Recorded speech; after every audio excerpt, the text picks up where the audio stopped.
அம்மா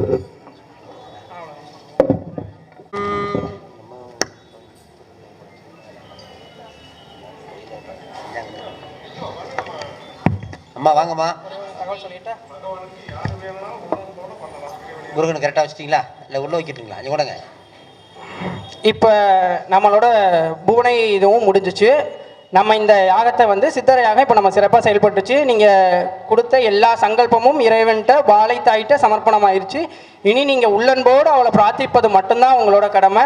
மீதி எல்லாத்தையும் அவள் பார்த்துப்பான். நீங்கள் எந்த கஷ்டத்தில் இருந்து வந்தாலும் சரி, எந்த ஒரு மன குமரல்ல இருந்து வந்தாலும் சரி, மன உளைச்சல்கள், இந்த உலகத்தை பற்றின பல இன்னல்கள் இருக்கும். இந்த உலகம் சார்ந்த இன்னல்கள் பல இருக்கும். நமக்கு 7 ஆதாரங்கள் கொடுத்துருக்காங்க. இப்போ 7 ஆதாரங்கள் கொடுத்துருக்காங்கன்னா 7 விதமான பிரச்சனை நம்ம வந்து இயற்கையாகவே நமக்குள்ளே விதைக்கப்பட்டிருக்கு.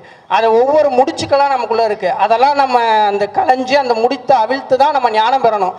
அதுதான் இந்த மனித வாழ்க்கையோட பிறப்போட தாற்பயம். அதை நம்ம பண்ண வேண்டியதுதான் நம்மளோட கடமை. அதுக்காக தான் நமக்கு இந்த கடமை.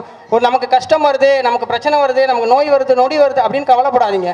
அது எல்லாம் மனிதனாக பிறந்தால் வரும். ஏன்னா அதை எல்லாம் கடக்கணும், அதை எல்லாம் தாண்டணும். தாண்டினாதான் இறைவன் அடைய முடியும்.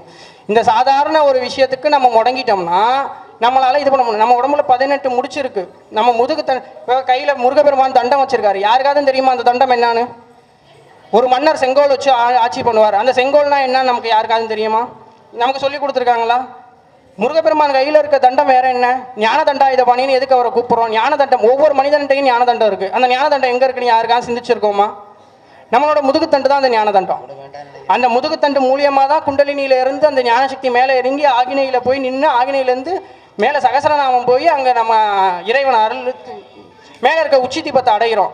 அப்போ இந்த ஒவ்வொரு இதையும் நம்ம தாண்டும் போது ஒவ்வொரு பிரச்சனையும் நம்ம தாண்டிக்கிட்டே வருவோம். முதல்ல மூலாதாரத்தில் நம்மளோட நோய் நொடி அதை எல்லாத்தையும் நம்ம கடந்து மேலே வருவோம். அடுத்து சுவாதிஷ்டானம். சுவாதிஷ்டானத்தில் என்ன பண்ணுவோம்? நம்மளோட குடும்பம் உறவுகள் சார்ந்த எல்லா பிரச்சனையும் நம்ம தீர்த்து அதிலிருந்து விடுபடுவோம். அடுத்து மணிப்பூரகம். இதில் மணிப்பூரகம் தான் ரொம்ப முக்கியமான இது. வியாழன் அதுதான் உற்பத்தி. நம்மளோட தொப்புள் கொடியில் இருக்கிற இடம். பொருளாதாரம். ஏன்னா அது இருந்துட்டா நோயும் வராது, டாக்டர்கிட்ட போய் செலவு பண்ணி தீர்த்துக்கலாம். பொருள் இருந்துட்டா குடும்பத்தில் எந்த பிரச்சனையும் வராது, கணவன் மனைவி சண்டை வராது, பிள்ளைங்க தொல்லை இருக்காது, எதுவுமே இருக்காது. ஏன்னா காசு இருந்துட்டா யாருமே நம்மளுக்கு தொந்தரவு பண்ண மாட்டாங்க. நம்ம பாட்டுக்கு நம்ம விஷயத்தை நம்ம செஞ்சுட்டே போகலாம். அடுத்து மனபயம் மரண பயம். இந்த மனபயம் மரண பயம் தான் பூர்ண மணிப்பூரகத்துக்கு கொஞ்சம் சம்மந்தம் இல்லாது. என்னதான் காசு இருந்தாலும் காலன் வந்துருவானோ, நமக்கு நோய் வந்துருமோ, நோயினால செத்துருவோமோங்கிற பயம் இருக்கும். அந்த பயத்துக்கு நம்ம என்ன பண்ணுவோம்? அப்போ நம்ம இறைவன்கிட்ட தான் போய் ஆகணும். அப்போ இறை அருளை தான் தேடி ஆகணும். அதுக்கு அடுத்து விசுத்தி. விசுத்திங்கிறது ஆளுமை. ஒரு நாட்டை ஆளுமை பண்ணுறது, ஒரு ஊர் ஆளுமை பண்ணுறது, ஒரு ஆஃபீஸை ஆளுமை பண்ணுறதுங்கிற நிர்வாகம், ஞானம், கல்வி, அதை எல்லாமே விசுத்தியில் வரும். அடுத்து என்ன? ஆகினை. ஆகினைங்கிறது பூர்வ மையம். காசினி அப்படின்னு சொல்லுவாங்க தாத்தாங்க. திரிவேணி சங்கமம் அப்படின்னு சொல்லுவாங்க. இந்த இடத்துல என்ன நமக்கு நடக்கும்? நமக்கு ஞானம் கிடைக்கும், இறையருள் கிடைக்கும். இறைவனோட ஆற்றலை பரிபூரணமாக நம்ம கிரகிக்கிறதுக்கு உண்டான எல்லா ஆற்றலும் அதெல்லாம் கிடைக்கும். அதனால தான் நம்ம கோயிலுக்கு போனால் இறைவனை வழிபடும் போது இந்த இடத்துல வச்சு வழிபடணும், இப்படி வழிபடணும்னு சொல்லுவாங்க. ஏன் அப்படின்னா, நீங்க அப்படி வழிபடும் போது மட்டும்தான் உங்களுக்கு நேரடியா அந்த ஆற்றல் இறையருள் இங்க கிடைக்கும். இல்ல உங்களுக்கு வந்து ஒவ்வொரு கஷ்டத்தின், இப்ப எனக்கு உடம்பு சரியில்லை அப்படிங்கிறதுனால போறீங்களா, அப்போ நீங்க அடி வயிறு மூலாதாரத்துக்கிட்ட வச்சு வேண்டணும். எனக்கு இந்த இதை எனக்கு போட்டு கொடுமா அப்படின்னு சொல்லி தெய்வத்துக்கிட்ட வேண்டணும். குடும்ப விஷயத்துக்காக போறீங்களா, அப்போ அடி வயிறு, அந்த மேல் வயிறு தொப்புளுக்கும் கீழே அந்த இடத்துல வச்சு நீங்க அந்த குடும்ப கஷ்டத்தை சொல்லணும். அப்போதான் அந்த உங்களோட ஆதாரம் மூலியமா அந்த தெய்வத்துக்கு அது போய் சேரும். அதே மாதிரி மணிப்பூரகமா தொப்புள், அதாவது தொப்புள் கிட்ட இந்த இடத்துல வயிறுல வேலை வச்சு அந்த பிரார்த்தனையை இது பண்ணணும். அதே மாதிரி மனபயம் மரண பயம் பில்லி சூனியம் இந்த இதெல்லாம் நீங்கணும் அப்படின்னு வேண்டுறவங்க இந்த அதாவது மார்பு கிட்ட வச்சு அன்போட வேண்டணும். அப்போதைக்கு அது நடக்கும். இந்த எனக்கு வந்து ஆஃபீஸில் ஒரு இதாக இருக்குது, ஆஃபீஸில் நான் வந்து ஒரு நல்ல அட்மினிஸ்ட்ரேஷன் போஸ்ட்டுக்கு போகணும், இல்லை நான் படிக்கிறேன், நல்ல ஒரு ஞானம் வரணும், வித்யாகாரணம் இருக்கணும் அப்படின்னு சொல்கிறவங்க இந்த கழுத்தில் இருக்கிற அந்த கழுத்துக்குழி இருக்குது பார்த்தீங்களா, அந்த இடத்துல கையை வச்சு கும்பிடணும். ஞானம் வேணுங்கிறவங்க இந்த பூர்வ மத்தியில் வச்சு கும்பிடணும். இல்லை நான் கையெடுத்து கும்பிட்றேன் அப்படின்னா இந்த உலக வாழ்க்கையே வேணாண்டா சாமி, நீ விட்டுருங்க, நான் இறைவன்ட்ட முழுசாக நான் போய் நான் என்னை அர்ப்பணிச்சிடுறேன், சரணாகதி அடைஞ்சிடுறேன், உங்க கையை தூக்கி மேலே வச்சு கும்பிடுங்க.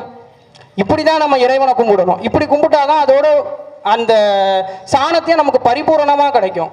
அப்போ நம்ம ஒவ்வொரு விஷயத்தையும் நம்ம கலாச்சாரத்தோடு சேர்ந்த நுணுக்கங்களையும் அதுக்கு பின்னாடி இருக்க அறிவியலையும் பார்க்கணும்.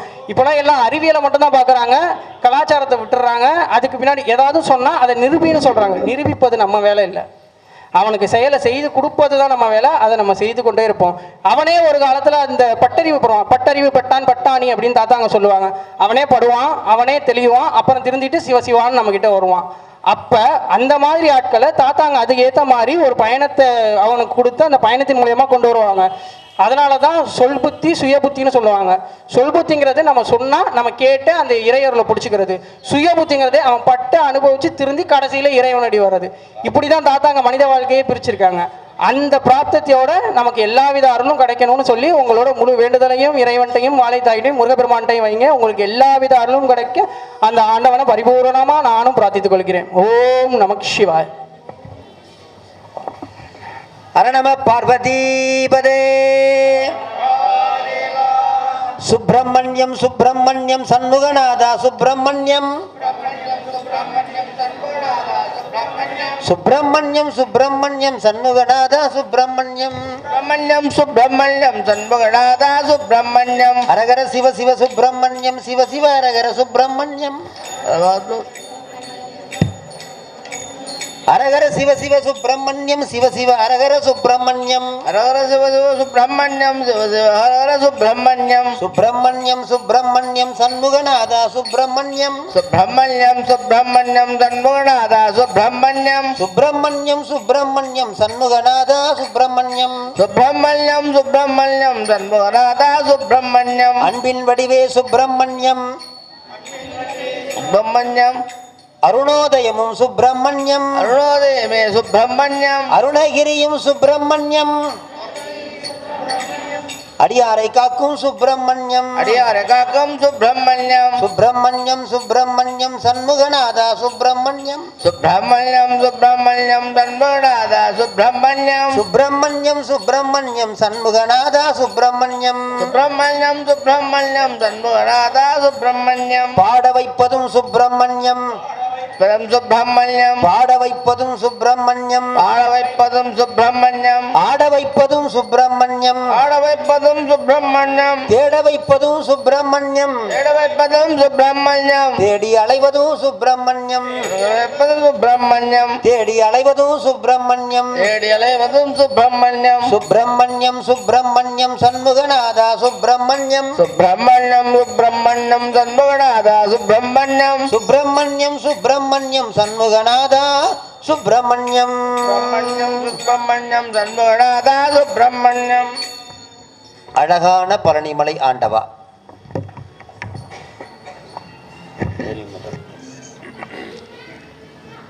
அழகான பழனிமலை ஆண்டவா, உன்னை அனுதினமும் பாட வந்தேன் வேலவா. அழகான பழனிமலை ஆண்டவா, உன்னை அனுதினமும் பாட வந்தேன் வேலவா. வள்ளிமயில் நாதனே வாவடி வேலனே, வள்ளிமயில் நாதனே வாவடி வேலனே, வரவேண்டும் மயில் மீது முருகையனே. முருகா முருகா முருகா முருகா. அழகான பழனிமலை ஆண்டவா, உன்னை அனுதினமும் பாட வந்தேன் வேலவா. நல்லதெல்லாம் என்னை நாடி பெருகிட நல்லருள் செய்வாய், தீயதெல்லாம் உடன் திந்து கருகிட திருவருள் புரிவாய். உனையன்றி வேறில்லை தெய்வம் தந்தையா, உலகாலும் ஆண்டவனே நீதானையா. முருகா முருகா முருகா முருகா. அழகான பழனிமலை ஆண்டவா, உன்னை அனுதினமும் பாட வந்தேன் வேலவா. வேலவா வடிவேலவா, வேலவா வடிவேலவா.